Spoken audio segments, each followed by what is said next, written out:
Estamos ya en este momento en contacto con Fausto Jarrín, asambleísta de la Revolución Ciudadana. Asambleísta, buenos días, bienvenido a Visionarias. Hola, Janet, buenos días. Un saludo para Visionarias. Les deseo un buen año, les deseo éxitos en este emprendimiento, en esta intención que tienen de comunicar desde su visión. Espero que todo vaya bien. Gracias, asambleísta. Muchas gracias por esos buenos deseos. Un excelente año para usted también. Y tenemos un tema complejo para abordar. Quisiera hacerlo lo más concreta y amablemente posible. Usted plantea en este momento un juicio político a los miembros del Consejo de la Judicatura. ¿Cuáles serían las causas que le llevan a usted a plantear esta posibilidad? Gracias, Janet. Mire, aún no lo hemos planteado. Yo he solicitado la certificación de los documentos que ha emitido la Corte Constitucional.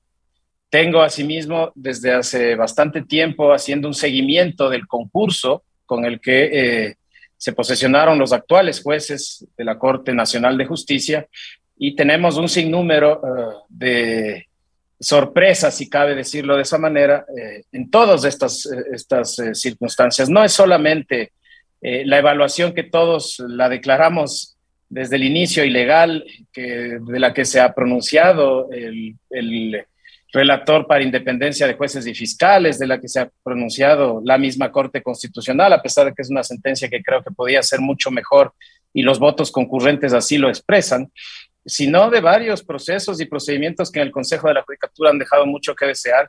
Y en los próximos días, cuando la documentación esté completa y el proceso esté listo, con muchísimo gusto puedo anunciarle a la ciudadanía el contexto general de lo que se está planteando. Conozco que efectivamente sí hay otro asambleísta, que es el asambleísta Ricardo Vanegas, que aduce el tener listo ya un procedimiento de las mismas características y entiendo que él ya lo va a presentar. Yo necesito todavía cierta información sin la cual no lo voy a hacer todavía. Asambleísta, pero de todas formas el cuestionamiento hacia digamos, hacia la funcionalidad o las decisiones que ha tomado el Consejo de la Judicatura sería básicamente por la destitución de los 26 jueces y conjueces de la Corte Nacional de Justicia y la elección de los nuevos. Pasando por el nombramiento vía resolución administrativa del Consejo de la Judicatura de jueces encargados para decidir, por ejemplo, aspectos y temas penales, a sabiendas de que la Corte Interamericana de Derechos Humanos ha sancionado a países como Honduras o como me parece que El Salvador por no haber respetado la garantía de inamovilidad, que es a su vez garantía de imparcialidad. Entonces, a sabiendas de eso, haber puesto jueces ad hoc, jueces a dedo, vía resolución administrativa es algo que también estamos observando y lo vamos a plantear dentro del procedimiento. Efectivamente, desde la evaluación hasta el último concurso es más o menos el rango de tiempo que estaría siendo analizado por mi parte al menos. Ahora, asambleísta, siempre las lecturas que se hacen, y con esto cierro este tema porque usted ha sido claro en decir que prefiere hablar de este tema cuando ya tenga la documentación respectiva, pero digamos, lo que ya se ha empezado a observar detrás de este cuestionamiento, principalmente por parte de Revolución Ciudadana, es ante la posibilidad de darle fuerza, peso a lo que usted acaba de decir, a la elección de jueces temporales o jueces encargados que tomaron decisiones importantes en el campo de lo penal. Y uno de esos casos es el del expresidente Rafael Correa. ¿Estarían ustedes esperanzados en que toda esta cadena de cuestionamientos pudiera anular, por ejemplo, ese tipo de decisiones? Porque ahí le tengo ya otra pregunta. Pero por supuesto que sí, Janet. A mí me gusta, usted sabe, hablar con claridad las cosas. Yo fui el abogado del expresidente Correa hasta hace unos pocos meses y siempre, inclusive durante las audiencias, la de juicio, dejé sentado y consta en audios mi impugnación a la presencia del juez Iván León. En la apelación los 3 jueces eran encargados. La casación fueron jueces que ni siquiera eran de sala penal y eran encargados cuando la ley dice que la casación tiene que llevarla a jueces titulares. Así que, por supuesto, además es parte de los argumentos que nosotros hemos planteado a nivel internacional, tanto a nivel de Corte Interamericana, Comisión actualmente, porque todavía no llega a Corte, y Comité Permanente de Derechos Humanos en las Naciones Unidas. Así que sí, efectivamente, la Corte Constitucional debió haber dejado al menos abierta la posibilidad de que quienes se sienten afectados producto de esta evaluación inconstitucional, eso ya no se discute, lo dijo la Corte, y por las actuaciones posteriores de los jueces puestos a dedo, producto de esa evaluación inconstitucional, debía haber quedado abierto el derecho. Sin embargo, el derecho siempre terminará ejerciéndose y por eso nosotros ya desde hace 2 años planteamos justamente esto a nivel internacional y esperamos que pronto podamos tener resultados en esas instancias. Bueno, en este tema, aunque la Corte Constitucional hace un claro cuestionamiento, principalmente a los tiempos en los que se hizo la evaluación de los jueces y conjueces que finalmente fueron destituidos, no desconoce, y esto lo dice el Consejo de la Judicatura, no desconoce su competencia en el tema de la evaluación a estos jueces y en la posibilidad y derecho que tiene de destituirlos. Entonces, para justamente no abrir el espectro y no abrir un hueco que puede ser bastante peligroso, la Corte Constitucional aclara en su sentencia que no tiene efecto a futuro y que no incide en los procesos resueltos por los jueces que reemplazaron a los removidos. Entonces, usted ve ahí una posibilidad de alegar en algo, porque aquí la sentencia está clarísima.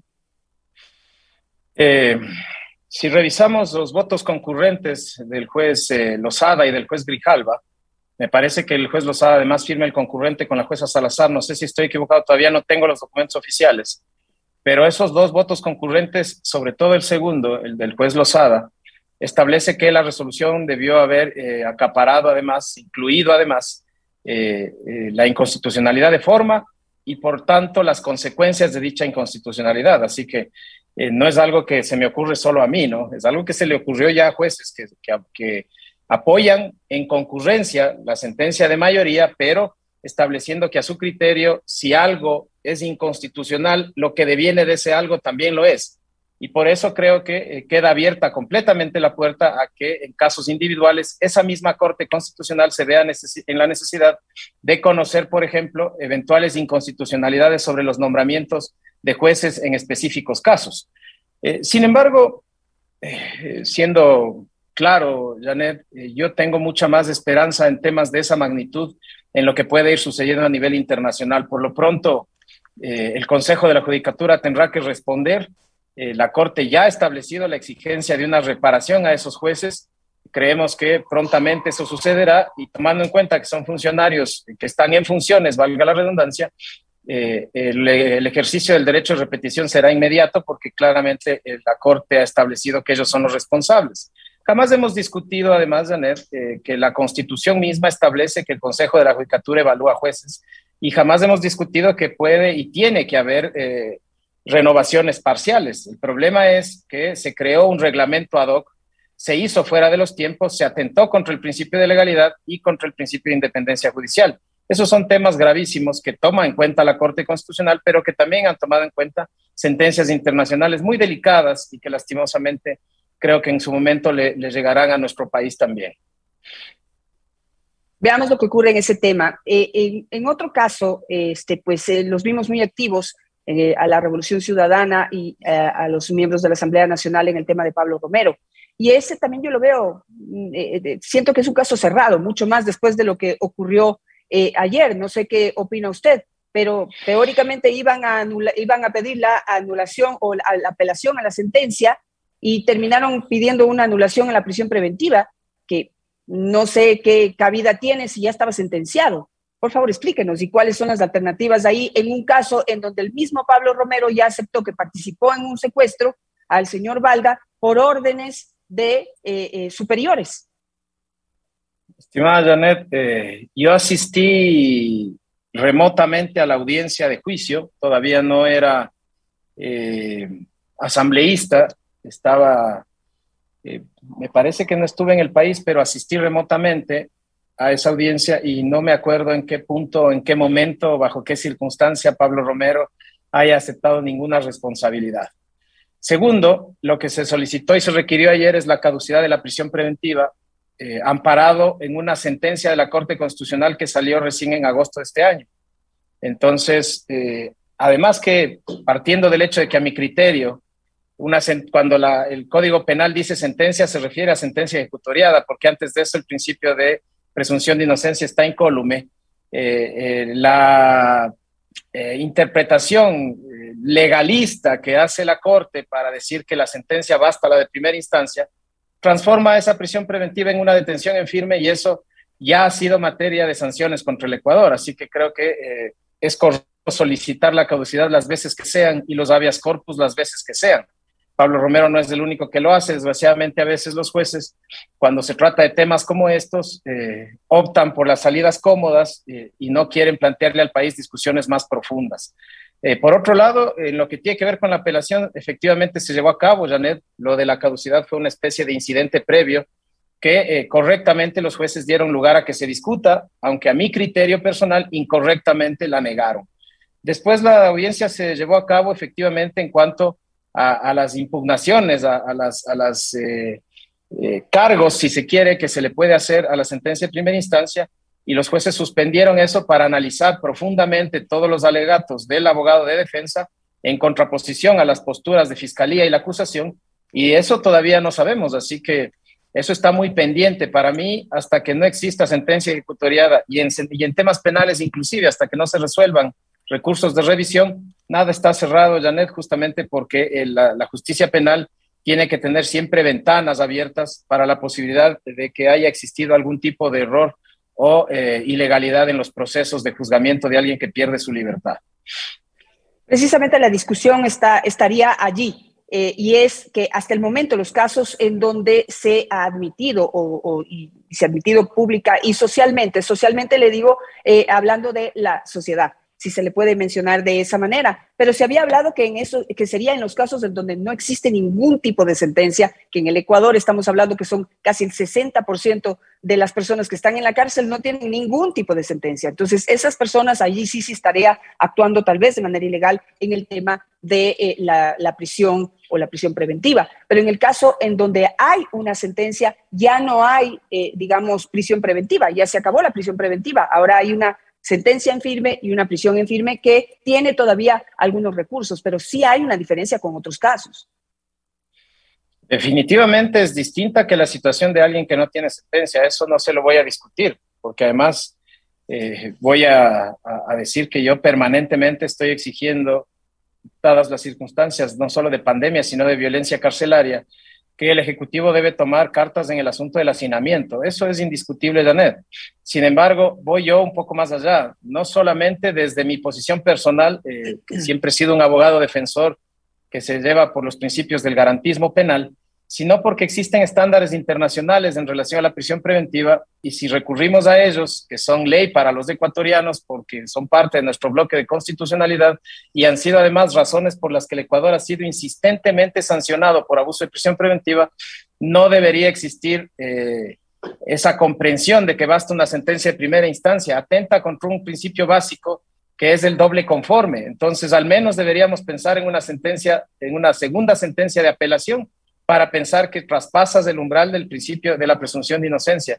Es una discusión técnica compleja. Yo sé que a nivel social, sobre todo cuando se está viviendo estos niveles de inseguridad, eso es muy complejo de plantear, pero a nivel académico esto es bastante sencillo. A mi criterio se está violando la presunción de inocencia, se está violando el doble conforme y se está utilizando un legalismo para evitar garantizar la libertad de las personas. Así es como lo planteo yo. Entiendo que por ahí fue un poco el planteamiento del abogado ayer, y creo que los jueces podían hacer un esfuerzo más amplio en eso, porque además le comento, Janet, que ya hay una consulta de constitucionalidad en la Corte planteada por un tribunal penal que estamos a la espera de que se resuelva, justamente para que sea la Corte la que determine los alcances justamente de esa partecita del artículo 541 que establece únicamente sentencias sin decir al lado ejecutoriada. Ya, veamos qué pasa, bueno, porque la ley se va... Veamos qué pasa. La ley se va regulando, la ley se va solucionando estas cosas. Veamos cómo usted dice, asambleísta, pero lamentablemente, pues las dudas que generan este tipo de casos hacia igual la comunidad, la sociedad, son enormes. Es decir, en donde los protagonistas, los involucrados en este caso, han cambiado su versión una vez tras otra. Entonces tenemos declaraciones de Chicaiza, tenemos declaraciones de la otra agente que habría viajado a Colombia, en donde ya también reconoció todo lo que pasó, después dijo que no, después dijo que sí. Es decir, y todos los protagonistas han ido entre que sí y que no varias ocasiones. Pero hay algo qué sucedió previamente y que hay agentes en Colombia sentenciados que reconocieron que el hecho ocurrió, reconocieron que se coordinó con las autoridades ecuatorianas y hasta pagaron su pena. Entonces, también, digamos, las alternativas técnicas que se tienen en todos los casos existen, pero los hechos están ahí, hay declaraciones que se han recogido dentro de este proceso y que tampoco se pueden desconocer, asambleísta. Hubo un secuestro pues queda pendiente de la justicia que nos diga quiénes mismos participaron, pero de que hubo un secuestro, hubo un secuestro. Un par de aclaraciones. Conozco perfectamente esa parte del proceso. Los sentenciados que ya además recuperaron su libertad en Colombia fueron sentenciados por plagio simple, con lo cual acá esto ya estaría prescrito desde hace 6 años. Segundo, fueron sentenciados a través de un procedimiento abreviado, que nuestra Constitución, nuestra ley establece que las declaraciones del proceso abreviado no pueden usarse contra terceros. No eran autoridades de Colombia, eran delincuentes. Fue un intento de plagio a mi criterio que duró 40 minutos. Parece ser que se arrepintieron, se asustaron, le dejaron salir, le dejaron libre al señor de forma voluntaria. Y además, si usted revisa creo que son 200 cuerpos de la Asistencia Penal Internacional de Colombia, en ningún momento se nombra absolutamente a nadie más que no sea el agente Chicaiza en esos documentos. Jamás hablaron los presos en Colombia de ningún tipo de coordinación con autoridades del Ecuador. Y tercero más bien, perdón, efectivamente, cuando tenemos un cooperador eficaz que un día dice una cosa, otro día dice otra cosa y al tercero dice otra, ¿será que esa cooperación es válida más allá del derecho de defensa de todos los demás y del derecho de acusar del señor Valde y lo que sea? ¿Será que es válida la cooperación eficaz de alguien que se retracta, se contradice y se vuelve a contradecir? Eso es delicado en una institución tan delicada como la cooperación eficaz, que exige una garantía de verdad. Entonces es muy complejo eso. Janet, sé que está con COVID, espero que se recupere pronto, espero que se mejore pronto. Me imagino que está vacunada y eso le va a ayudar para que no tenga ningún tipo de consecuencia. Así es, las 3 dosis de manera responsable y pues los efectos están a la orden, a la vista. Tengo COVID, pero no tengo mayores efectos. Es como una gripe leve y le agradezco mucho por esos buenos deseos. Bueno, para cerrar este tema, pues realmente es un tema complicado. Yo creo que el problema central está en las declaraciones que se dan y no se dan, entre que dicen una cosa, mañana dicen otra, y eso realmente le genera mucha desconfianza dentro del proceso, pero que yo creo que es necesario poder aclararlo y poder ya cerrar de manera definitiva este caso. Yo quisiera hablar simplemente de un último tema con usted, y es que pues ayer circuló una información en el sentido de que usted está suspendido en la Asamblea Nacional por haberse referido pues de manera inapropiada o inadecuada a unos calificativos que dio otro asambleísta, el asambleísta Ordóñez. Y mi pregunta, más allá de lo que ha sucedido, quisiera plantearle esta necesidad y esta posibilidad de que en la Asamblea Nacional se eleven los niveles de discusión y los niveles de diálogo y de debate. ¿Qué opina usted? Haciendo un mea culpa también en este pequeño incidente o gran incidente quizás para otros que se ha dado. Gracias, Janet. Aún no soy notificado oficialmente, pero sí me informaron ayer de que además se había considerado que en mi respuesta me había negado a defenderme, lo cual es absurdo.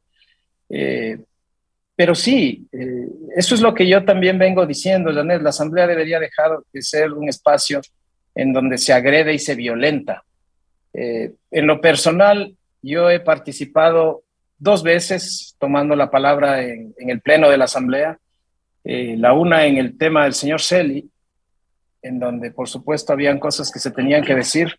No recuerdo haber sido de ninguna manera siquiera agresivo o beligerante con ningún colega de la Asamblea, ninguno de los 137.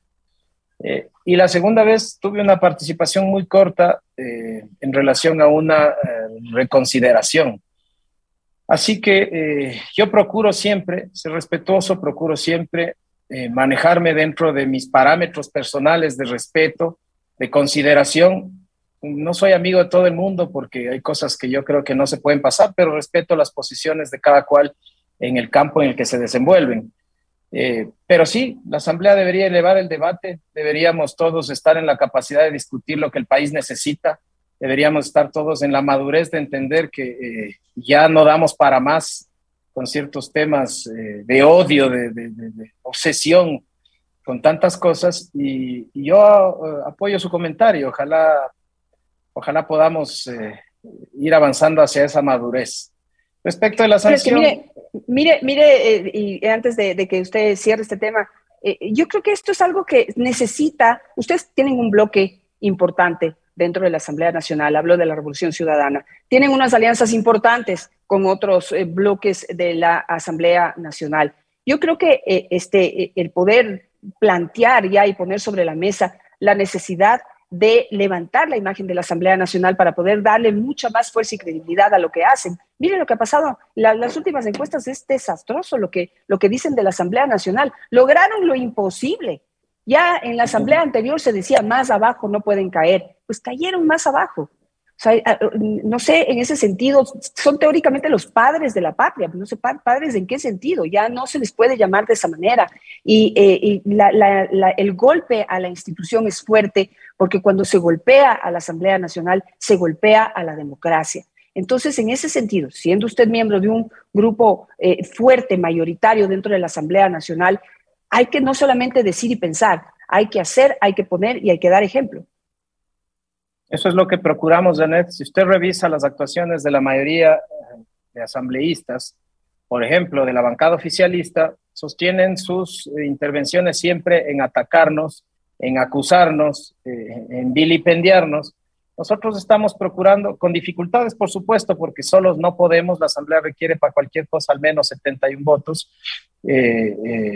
pero estamos procurando avanzar. Hemos tenido espacios, hemos tenido momentos en los que hemos llegado inclusive a unanimidades, cosa que a veces parece imposible de creer, y no hemos tenido las puertas cerradas para dialogar con absolutamente ninguna bancada, absolutamente ninguna.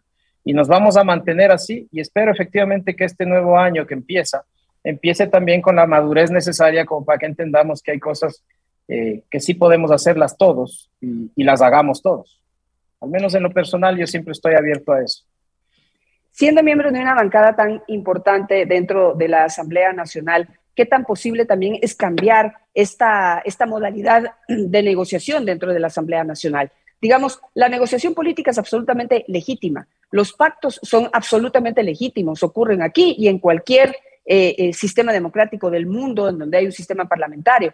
Pero el problema aquí en el Ecuador, y lo decía el otro día con Santiago Basabe, el problema aquí en el Ecuador es que se confunde negociación con la troncha. Es decir, no se pueden llegar a acuerdos en donde el beneficio sea el del país, sino que se priorizan los intereses partidistas, se priorizan los intereses incluso personales de algunos asambleístas y se empiezan a repartir el Estado.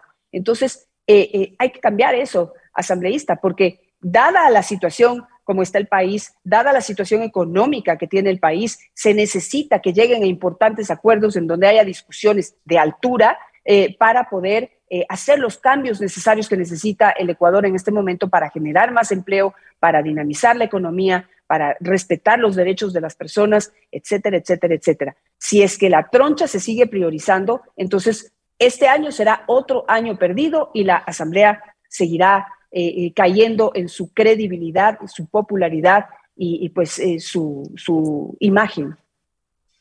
Sin lugar a dudas. En lo personal, nosotros lo que ya venimos solicitando son diálogos abiertos, diálogos claros, que la ciudadanía sepa lo que se está dialogando. Nosotros no hemos sido parte ni vamos a ser parte de ningún tipo de reparto, se conocen, se escuchan cosas en la Asamblea realmente escalofriantes, graves. En manos del gobierno debería estar el denunciar siempre que un asambleísta exija prebendas, espacios, cargos o cualquier cosa a cambio de votos.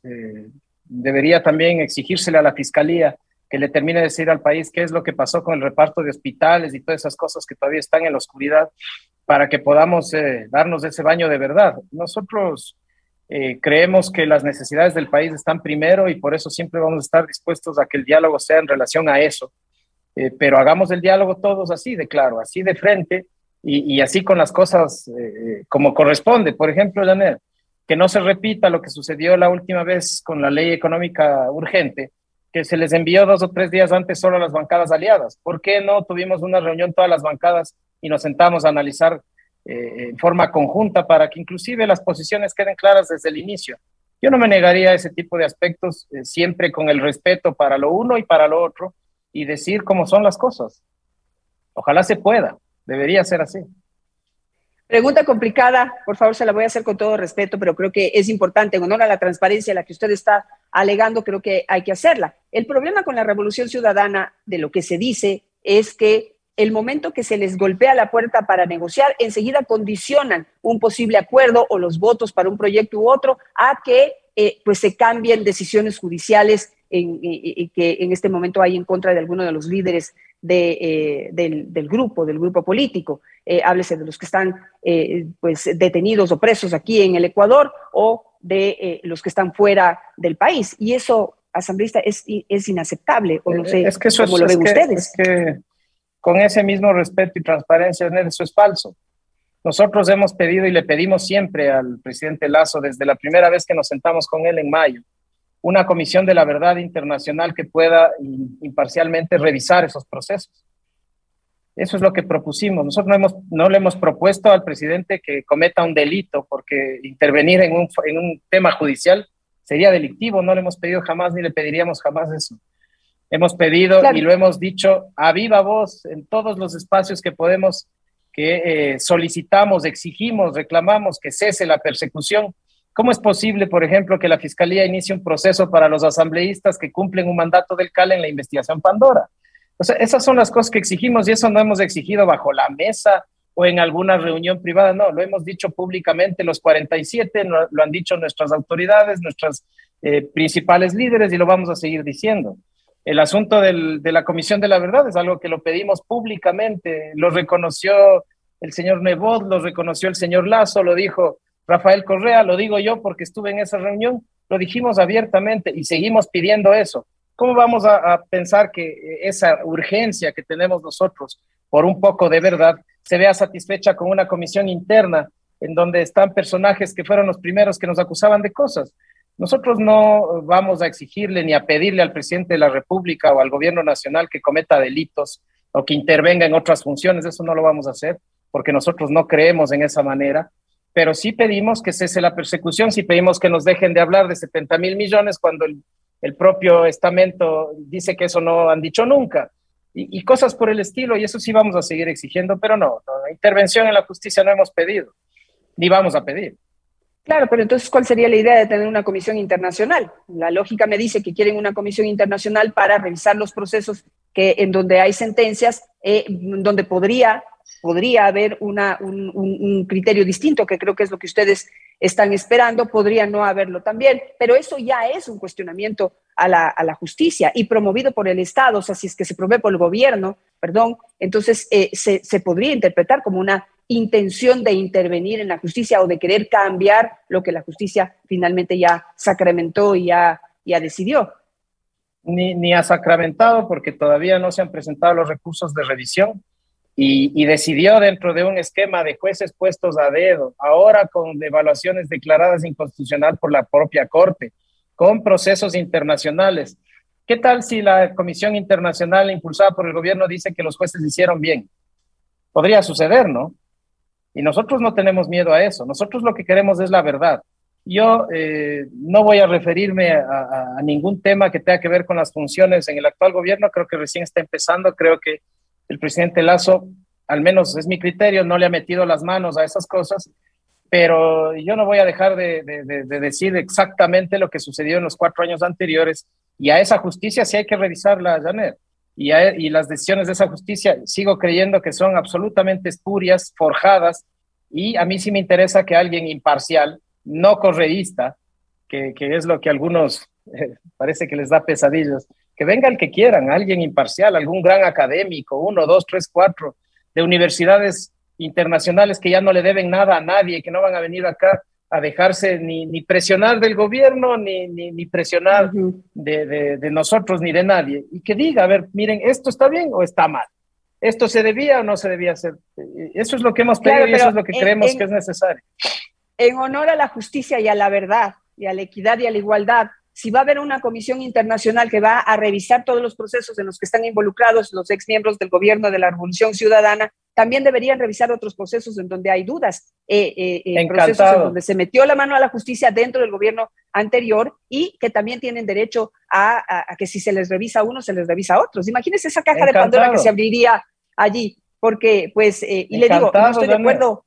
No estoy de acuerdo con que la justicia no funcione. La justicia tiene que funcionar porque tarde o temprano nos afecta absolutamente a todos los ecuatorianos. Los ecuatorianos siempre tenemos la tendencia a pensar de que nunca nos va a pasar. Y en cualquier momento, cualquiera de nosotros puede tener un problema con la justicia y se necesita una justicia derecha, una justicia que sea confiable, que sea creíble y que haga las cosas técnicamente y apegadas a la verdad. Pero si hubo un gobierno en donde se cuestionó el funcionamiento de la justicia, fue precisamente el gobierno que ahora los miembros están reclamando como si nunca hubieran hecho nada y como si nunca se les hubiera cuestionado nada. Entonces, solo mi pedido es ese. Si van a hacer ese pedido, que no sea exclusivo para ustedes, pues que sea para todos, en donde todos hagan un mea culpa y se pueda revisar el papel de la justicia y la metida de la mano de los gobiernos de turno, que ha sido nefasta y que ha metido a la cárcel a un montón de gente inocente que no tiene ningún tipo de poder ni grupos políticos que aleguen y aboguen por ellos. Nosotros nunca pedimos una comisión exclusiva para los casos nuestros. Nosotros creemos en una comisión amplia, porque además ahí vamos a poder darnos cuenta de que errores judiciales, por supuesto, en la época de la Revolución Ciudadana, no tengo dudas. Gente que haya estado interesada en que procesos avancen, por supuesto. El nivel del gobierno anterior no he visto nunca jamás. Yo ya llevo casi 20 años de abogado litigante. Y nunca pedimos que sea solo para nosotros. Fausto, ¿qué más irregular y qué más indignante y qué más inaceptable que la justicia estaba pendiente de lo que sucedía en la Sabatina para a semana seguida tomar decisiones, abrir procesos, emitir sentencias y demás? Para mí no hay nada más indignante que una sentencia por influjo psíquico. Pero efectivamente sí dice mucho de los jueces que estén preocupados de las sabatinas. Y eso sí me parece penoso de la función judicial, y me parece que una de las cosas que debemos insistir todos los ecuatorianos es en exigir jueces no solamente buenas gentes, sino absolutamente capacitados. El problema del Ecuador en lo que tiene que ver con la carrera judicial es que tenemos jueces venales, jueces que por el cargo están dispuestos a cualquier cosa, y justamente lo que acaba de hacer la Corte Constitucional es dar la razón a mi argumento. Si los jueces no gozan de inamovilidad, si la forma de entender la carrera judicial no es otra que la que tenemos, es que te saco porque no haces lo que yo quiero, entonces no vamos a poder tener jueces que se sienten libres de actuar en derecho, sino que siempre van a estar pendientes de lo que el poder exige. Entonces hay demasiado que discutir, hay muchísimo trabajo que hacer, pero efectivamente eso es lo que nosotros todos deberíamos exigir, una justicia real, la que usted acaba de pedir, para todos, porque justamente la legitimación democrática de la función judicial, que no es el voto popular, es la de defender a esa gente del poder del Estado. Y mientras eso no suceda y sea al revés, defienden al Estado de la gente, la función judicial no está cumpliendo su objetivo, y eso nos debería preocupar sobre todo a los que estamos a pie, como usted o como yo, Janet, porque seremos las víctimas más fáciles de atacar por ese poder estatal que es la función judicial.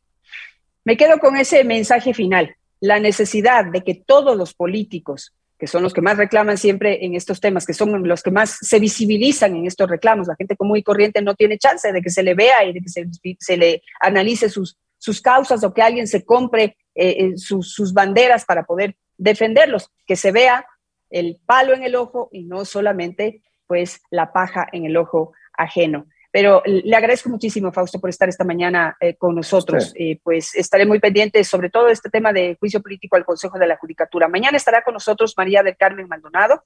Ese ha sido el compromiso para poder hablar precisamente de este tema y de las decisiones fuertes, importantes de la Corte Constitucional que en este momento ponen pues, en problemas, en aprietos al Consejo de la Judicatura. Muchas gracias, Fausto, que tenga un buen día.